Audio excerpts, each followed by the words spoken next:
The number of hate crimes against Muslims has skyrocketed in the UK. Donald J. Trump is calling for a total and complete shutdown of Muslims entering the United States until our country's representatives can figure out what the hell is going on. Foul-mouthed Islamophobic rant aimed at two fellow passengers. Far-right groups like these are gaining support across Europe. Incidents of hate crimes against Muslims in London have almost doubled since 2013, according to the police.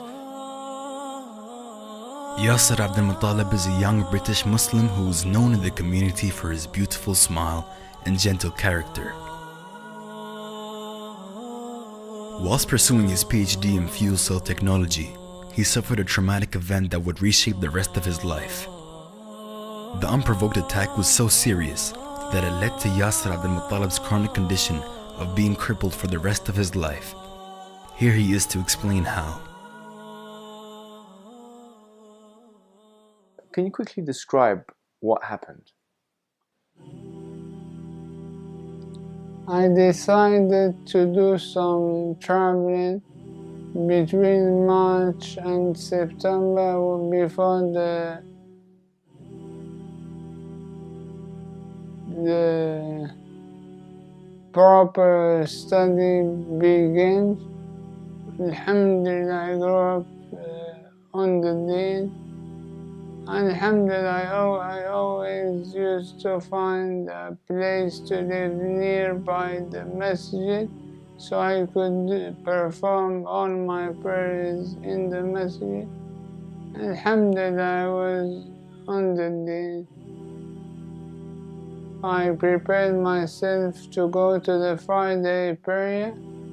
As I left my house, guys came and started provoking me and shouting things that were Islam or anti-Islam and Islamophobic,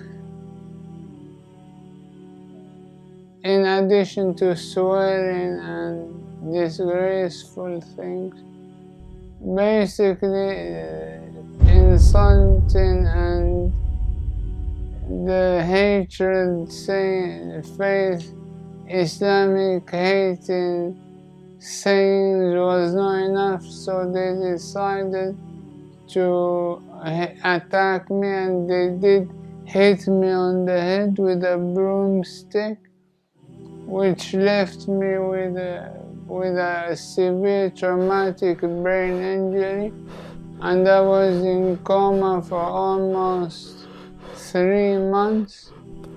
And after I woke up, I found myself partially blind and half paralyzed. It is believed that he was attacked because of his Islamic clothing, and this is what instigated the attack.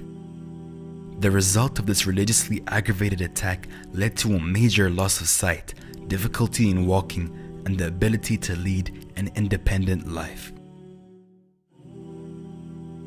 However, Yasser continues to grow spiritually, recognizing that this is a test from his Lord, for indeed, Allah tests those whom He loves.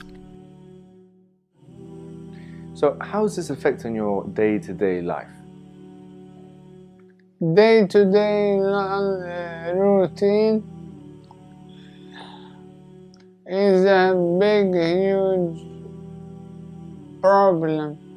Before, I used to be 100% fully independent. Now I always have to depend on somebody else, even for opening a tin or a can. I cannot do it alone with one hand. It's a massive change, and it's impacting me a lot physically. Physically, I can go around it by using some adaptive machines to use one-handed, but emotionally it's a bit distressing, really. but alhamdulillah. So you mentioned to me earlier that you like reading. How did this affect your reading? The only difference is, as before I used to read the whole book in 1 week, now it takes me a month or couple of months to finish it. That's the only difference. Any book I find and read, it won't last with me for more than a week. I remember one time I was traveling, and during my travel I bought about 800 books, finished them all.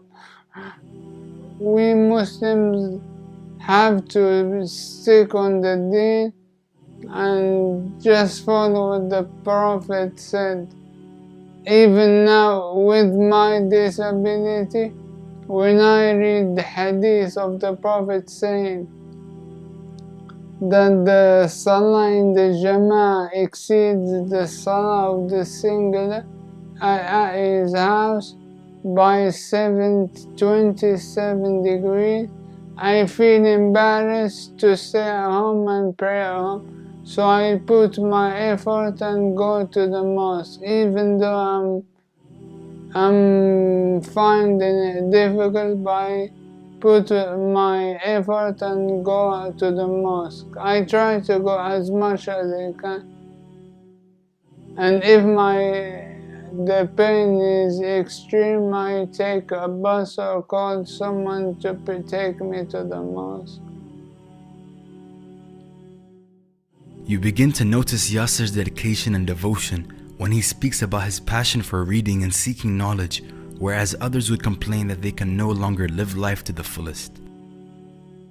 The rise in Islamophobia has escalated due to recent media distortions and widespread misconceptions about the religion. As a result, Muslims have to bear the brunt and become victims of senseless and cowardly attacks.